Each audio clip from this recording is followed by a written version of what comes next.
नमस्कार, हमारे चैनल में आपका स्वागत है। मैं हूं रामचंद्र मौर्य। साथियों, गंगूबाई काठियावाड़ी फिल्म का नाम आपने सुना होगा। यह फिल्म वेश्यावृत्ति पर आधारित है। विवादास्पद हो गई यह फिल्म। सुप्रीम कोर्ट में सुनवाई हो रही है इस पर, और इसकी सुनवाई कर रही हैं सुप्रीम कोर्ट की जज इंदिरा बनर्जी। इस सुनवाई के दौरान, फिल्म पर सुनवाई के दौरान, इंदिरा बनर्जी ने एक कहानी सुनाई जो वेश्यावृत्ति पर आधारित है। और उन्होंने जब यह कहानी सुनाई तो कोर्ट में खामोशी छा गई, शांति छा गई और लोग ताजुब करने लगे। गंगूबाई काठियावाड़ी के खिलाफ याचिका पर सुनवाई के दौरान सुप्रीम कोर्ट की जज जस्टिस इंदिरा बनर्जी ने 14 साल की एक लड़की की मार्मिक कहानी सुना करके कोर्ट के माहौल को बदल दिया। यह कहानी सुनाते हुए वह खुद भी दुखी हो गई। जस्टिस बनर्जी ने बताया कि वो कई सालों तक लीगल एंड सोसाइटी का हिस्सा रही हैं और कलकत्ता हाई कोर्ट की जज रहते समय भी लीगल सर्विसेज की चेयरमैन भी रही हैं। इसी दौरान उन्हें एक बालिका मिलती है उनसे, और वह 14 साल की बालिका वेश्यावृत्ति के कलंक को झेल चुकी थी और उसने आप बीती इंदिरा बनर्जी को बताई और उन्होंने वही कहानी कोर्ट में रिपीट किया 2 दिन पहले। उन्होंने कहा, एक बार मुझे अवैध व्यापार, वेश्यावृत्ति के व्यापार की सताई हुई लड़की मिलती है। मैं उसके बारे में सोचती हूं तो परेशान हो जाती हूं। अब भी एक 14 वर्षीय लड़की थी जिसे 4 वक्त का भोजन नहीं मिल रहा था।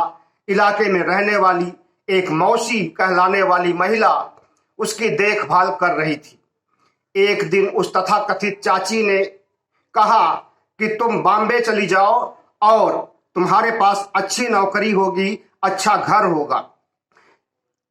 यह सोचकर वह लड़की तैयार हो गई मुंबई जाने के लिए, क्योंकि वहां 4 वक्त का भोजन मिल जाएगा और अच्छे अच्छे कपड़े मिलेंगे और रहने के लिए घर मिल जाएगा।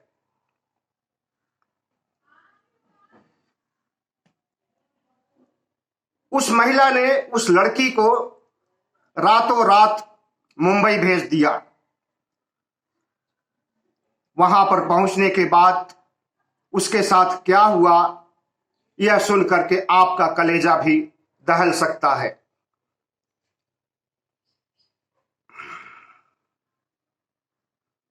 एक ही रात में वह लड़की असुरक्षित नहीं रही और पहली ही रात में उसके साथ रेप किया गया। लेकिन किसी ग्राहक को उस पर दया नहीं आई, जिसने उसे छुड़ाया और एनजीओ को सौंप दिया गया। किसी ने उसे छुड़ाया और एनजीओ को सौंप दिया। बाद में मीडिया ने उसके मामले को जोर शोर से उठाया। जस्टिस बनर्जी ने आगे कहा, यह घटना सोचकर आज भी कपकपी छूट जाती है, क्योंकि इसी के चलते, इसी वेश्यावृत्ति के चलते वह HIV पॉजिटिव हो गई। उसने इस तरह से मेरा हाथ पकड़ा और पूछा कि आखिर मैंने गलती क्या की है। यह कहते कहते जस्टिस बनर्जी काफी गंभीर हो गई। कोर्ट रूम का माहौल भी गमजदा हो गया।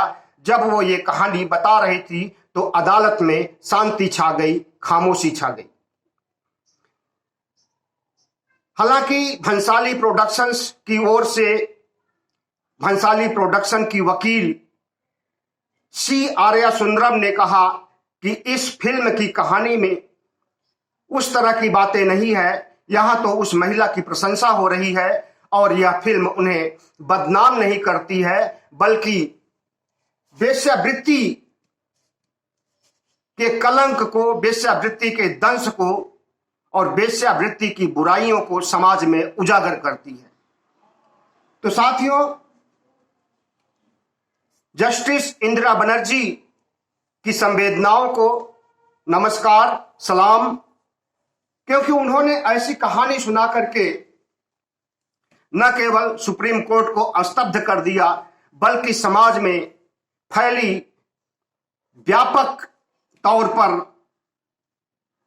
वेश्यावृत्ति के धंधे का भी उजागर कर दिया। और वेश्याओं की आप बीती सुन करके उन्होंने जिस तरह से अपनी संवेदना व्यक्त की है, वह इस समाज के लिए और इस देश के लिए शर्म की बात है। बहुत बहुत धन्यवाद। हमारे चैनल को सब्सक्राइब कीजिएगा, लाइक कीजिएगा और शेयर कीजिएगा।